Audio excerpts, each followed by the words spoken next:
Senhores telespectadores, estes horizontes da memória trazem-nos hoje, como veem, a um velho castelo medieval. Mas para lá das muralhas, aninhada junto ao mar, há uma vila que outrora foi de pescadores e agora é de pescadores e turistas. Bom, é aquela tendência geral de que eu ainda lhes falei há pouco tempo, em Monsaraz. Quando a Idade Média termina, os moradores saem das muralhas que os atabafavam e vão viver para espaços de liberdade. É isso que marca a passagem de uma Idade Média para uma Idade Moderna. O lugar, alguns já terão reconhecido, é Sesimbra. E podem crer que poucas povoações do litoral português têm tanto para contar como esta Sesimbra.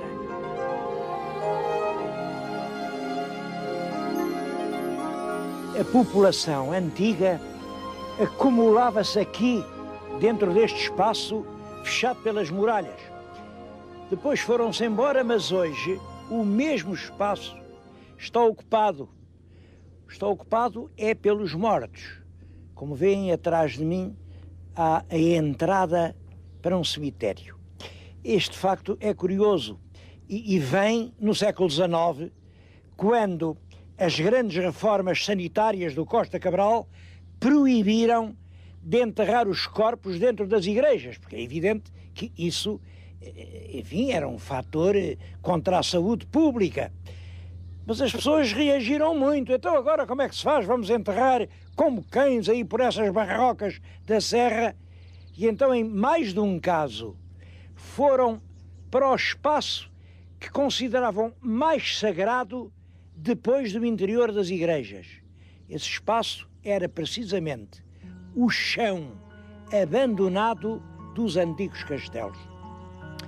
É hoje a situação em velhos castelos portugueses, em vários, e é claro, constitui um problema, porque é difícil conciliar um monumento à morte com um monumento turístico, com visitantes, mas enfim, marca exatamente isto. O caráter religioso que ainda no século passado inspirava este terreiro das velhas vilas abandonadas.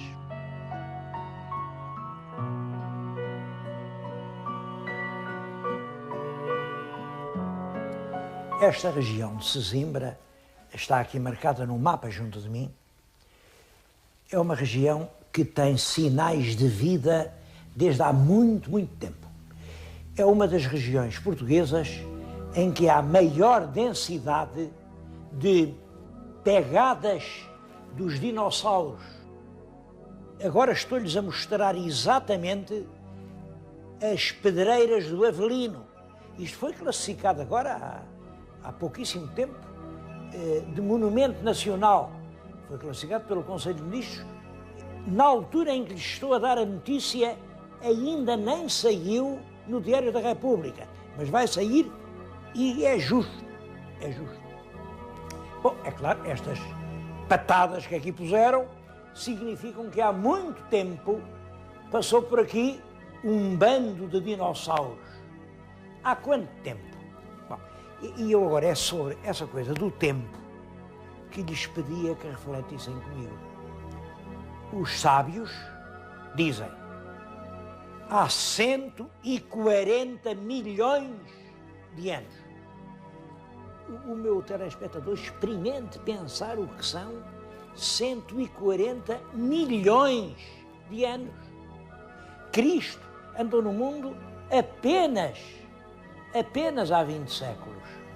O que são 140 milhões de anos, cada milhão a contar por 10.000 séculos. Bom, mas aqui Sesimbra não são só dinossauros.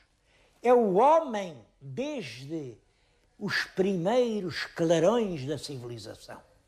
E isso tem a ver com a própria geografia. Tenho aqui junto de mim o mapa da região de Sesimbra. Sesimbra é aqui.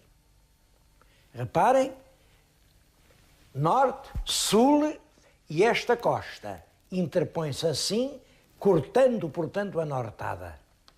Para sul, prolongam-se os imensos areais. Olhem, tudo isto é a Praia da Galé, depois vai tudo, até à Ponta de Sagres. Quer dizer, quem venha do Mediterrâneo para o norte, a primeira costa voltada ao sul que encontra é esta. Isto aconteceu aos mais antigos navegadores do mundo. Vinham nas suas jangadas, barcos que apenas flutuavam e chegavam aqui.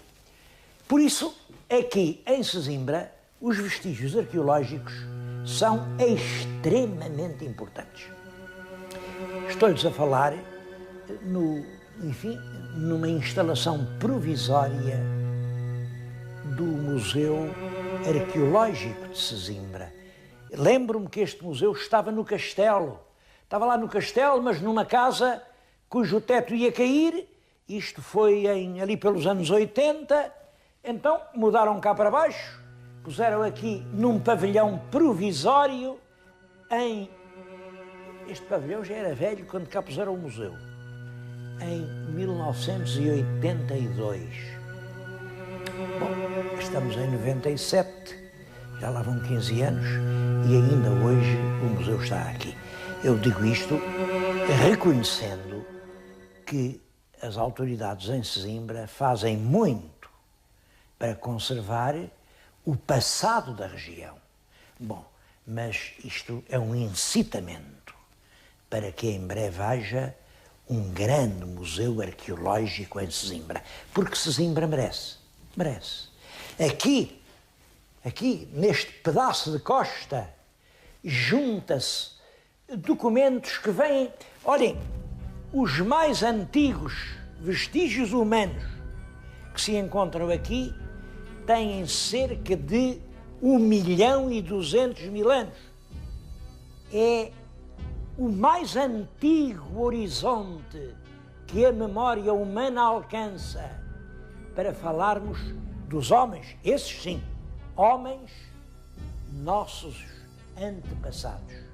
Há 1.200.000 anos, já estas cavernas, estas furnas, estas lapas eram habitados por homens.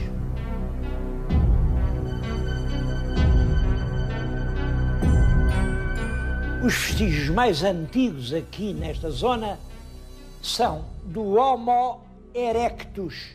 Bom, este palavrão difícil, Homo erectus, quer dizer só isto, o homem que já andava em pé.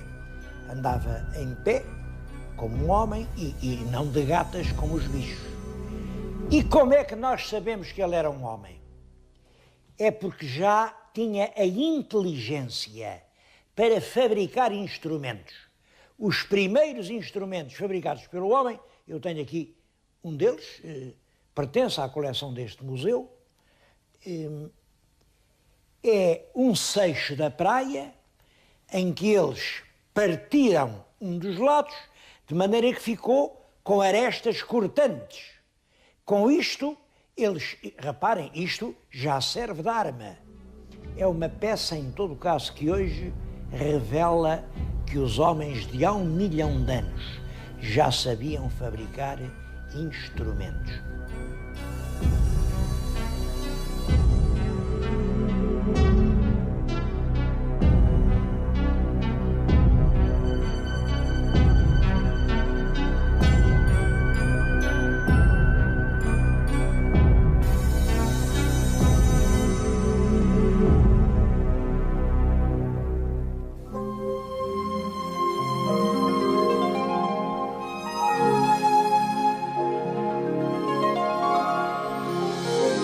Há uma lenda que os pescadores daqui gostam de contar. É claro, é apenas uma lenda, sem nenhuma verdade. Mas é uma lenda engraçada. Diz que antigamente lá no castelo vivia um senhor que exigia, imaginem, exigia dos jovens casalinhos, quando iam casar, que a noiva passasse a primeira noite na cama dele senhor, claro. Era isso a que se chamava direito de pernada, o direito da primeira noite. Bom, havia lá um casalinho simpático, que era o Zimbra e a Maria. Então não é que o maroto do senhor chamou a Maria e disse: esta noite dormes aqui, mas o Zimbra não quis. Disse: não senhor, não dorme, dorme é comigo. Saiu lá do castelo, veio viver para a praia e foi ele quem dormiu com a sua Maria. Isso serviu de exemplo aos outros, que então diziam entre si: se Zimbra quisesse, nós acabávamos por vencer o senhor. E o Zimbra quis, pôs-se à frente dos camponeses, o senhor mau lá do castelo foi vencido e a vila passou para aqui. Claro que é uma maneira engraçada de explicar a palavra se Zimbra quisesse. Não tem verdade nenhuma, é evidente.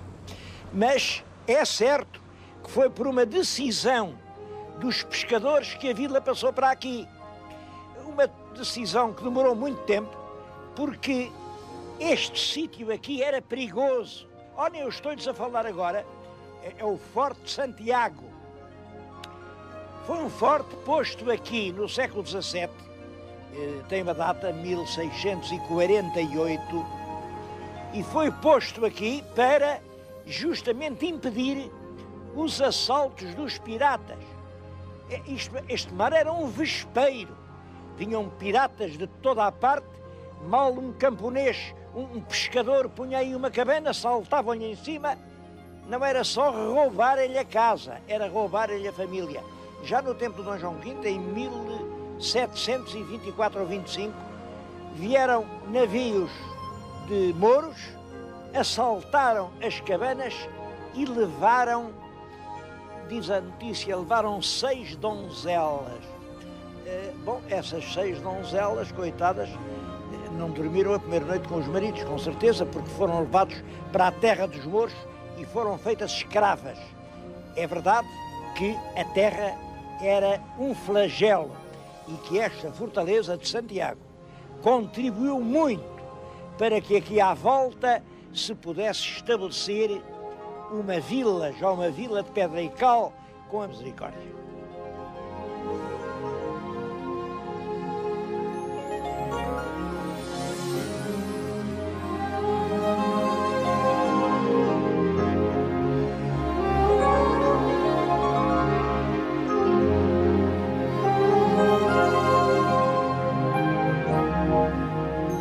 Ninguém sabe ao certo o ano da fundação da Misericórdia de Sesimbra. Mas há uma coisa sobre a qual ninguém tem dúvidas. Antes de haver misericórdia, já estes mariantes se uniam numa instituição, era a Confraria do Espírito Santo dos Mariantes de Sesimbra. A capelinha deles ainda hoje está em pé, mas está quase a cair. Era preciso velar por isso, porque isto sim, isto é que é a alma das terras. Tinham uma confraria do Espírito Santo, faziam até uma romaria ao Corpo Santo. Sabem o que era o Corpo Santo? O Corpo Santo era aquela luzinha que se via acender nos mastros quando vinham as tempestades e parecia que todos iam perder nas imensas tempestades do mar. Aí todos rezavam ao Corpo Santo. Pois bem, havia aqui uma festa ao Corpo Santo e quem a fazia eram os mariantes. Esses cultos medievais, confrarias, Espírito Santo, Corpo Santo, tudo isso é mais ou menos substituído no século XVI pelas misericórdias. Olhem para este quadro, é o mais notável de todas as pinturas existentes nas misericórdias portuguesas. É a Virgem que cobre com o seu manto azul todos os que precisam dela. Naturalmente, à direita tem o clero, à esquerda tem a nobreza, mas também há um lugarzinho para o povo, um lugar discreto. Olhem bem para o povo é este. É esta cabeça de rapaz. E é o povo porque ele tem na mão uma foice. E na foice ainda há espigas de trigo. Isto é, para mim, extremamente importante para perceber este quadro. Vocês acham que se quem o mandou pintar estivesse já a pensar no povo de Sesimbra, representava um povo com uma foice de ceifeiro e as espigas do lavrador? É claro que não. É claro que não. O povo de Sesimbra nunca andou de foice em punho. O povo de Sesimbra foi sempre um povo de pescadores. Andavam com as redes, andavam com os remos, andavam com os barcos. Isto significa que quem imaginou este quadro pensou na ideia da misericórdia, sim senhor, uma senhora da misericórdia, coroada por uma coroa. Eu, por mim, não acredito que aquela coroa tenha sido pintada em Portugal. É preciso prestar muita atenção às coroas, muita atenção. Tem daqui o clero, em primeiro plano o Papa, sem dúvida que é o Papa, deve ser o Papa Paulo III, o Papa da Contra-Reforma. Depois tem um cardeal.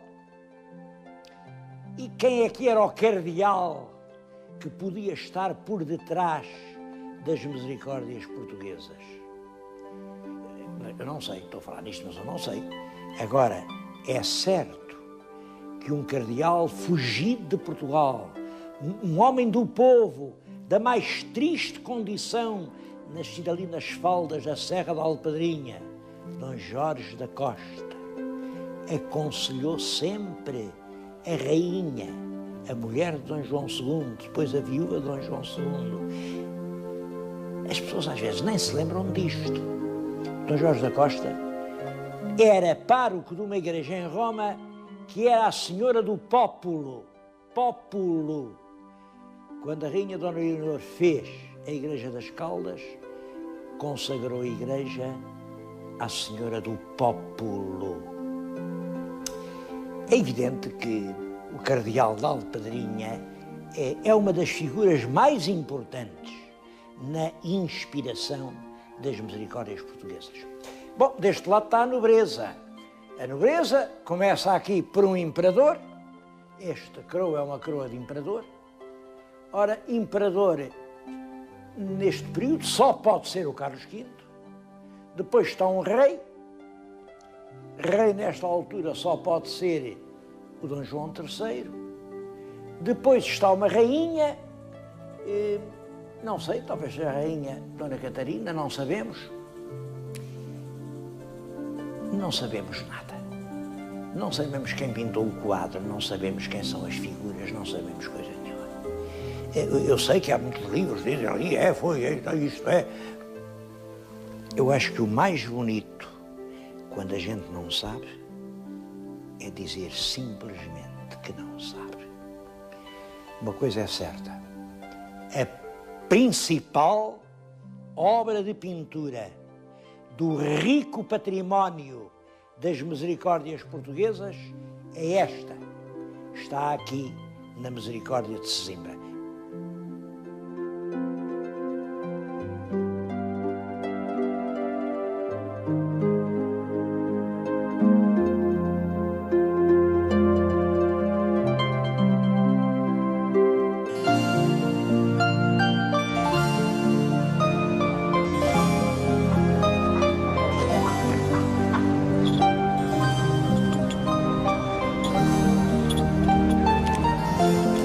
Desde que aquele forte foi feito cá embaixo, a aldeia dos pescadores cresceu, porque Sesimbra era essencialmente uma terra de pescadores. Já o Camões lhe chamava Piscosa. Piscosa quer dizer, vem de peixe, peixe em latim. Bom, a aldeia de pescadores, em todo o caso, nos últimos anos modificou-se profundamente. E o que transformou Sesimbra foi o turismo. Hoje, E isto é que é curioso. Sesimbra, sem deixar de ser uma terra autêntica, genuína, castiça, com uma fauna, com uma lide de pesca a sério, é realmente um polo turístico extraordinário, o que se compreende. Sesimbra é uma terra de uma grande beleza. Aqui as paisagens de serrania, de penedia, cruzam-se com as do mar e, sobretudo a atmosfera. Tem uma transparência. Este sítio é de facto um paraíso. E é isso que explica que muita gente de Lisboa, que trabalha em Lisboa em profissões absorventes, venha aqui para Sesimbra, tenha aqui ou a sua residência permanente ou passa aqui uma grande parte do seu tempo. E estou-lhes a dizer isto porque eu vim aqui beber um café e tive uma grata surpresa. Encontrei aqui, sentados numa esplanada, dois grandes amigos meus. Acho que muitos dos meus telespectadores já o conheceram. É o Francisco Leão de Castro, é um nome que é uma lenda chamada Europa América. O outro é o meu querido amigo Guilherme Valente, também editor em Portugal e editor a um nível que até há quem lhe diga ao homem, isso não é livraria, isso é uma universidade. Eu, depois de vos apresentar, queria ter 2 palavras com cada um. Ao Leão de Castro fazer uma pergunta assim abrupta. Quantos livros é que o senhor já imprimiu? À volta de 47 milhões de livros. 47. Ora, vocês vejam, 47 milhões num país que tem 10 milhões de habitantes. 47 milhões de livros. Eu julgo que a poucas instituições a nossa cultura deve tanto como assim. Há um outro aspecto que na sua obra, confesso que enfim, acho que esse é que é o caminho direito. Posso estar enganado. O senhor edita-me a mim. O Leão de Castro é um dos meus editores. Edita-me a mim, mas edita pessoas que têm orientações bem diferentes da minha. Diga nomes. Alves Redol, publiquei, Namora, com uma chamada conotação de esquerda, mas eu não quero saber se é de esquerda ou se é de direita. O que me interessa é que os livros tenham mérito e que interessem ao público e que interessem ao país, à formação do país. Essa é a nossa preocupação. A editora do Dr. Guilherme Valente caracteriza-se por um extraordinário nível de especialização. É claro que quem faz livros tão difíceis não tem assim a ideia de vender. O que é que o senhor quer com os meus livros? O editor é alguém, para mim, que tem de perceber quais são as necessidades culturais da sociedade, enfim, uma editora do nosso tipo, editoras como as nossas, da sociedade para quem trabalha. E a ciência é qualquer coisa de que este país precisa como de pão para a boca. Quando eu digo de ciência, é de espírito científico, que é espírito crítico. De modo que a Gradiva especializou-se de algum modo na ciência, e o que é surpreendente, para responder à sua pergunta, é que estes livros tiveram muito êxito e houve mesmo muita gente que começou a ler com os nossos livros de ciência. É claro, chegou ao fim do nosso tempo. Eu acho que isto é acabar um programa com chave de ouro. Aqui em Sesimbra, depois dos 140 milhões de anos dos dinossauros e das auroras, dos primeiros passos do homem na nossa terra, acabamos aqui a falar de livros, a falar de ciência e, portanto, é claro, a falar de futuro.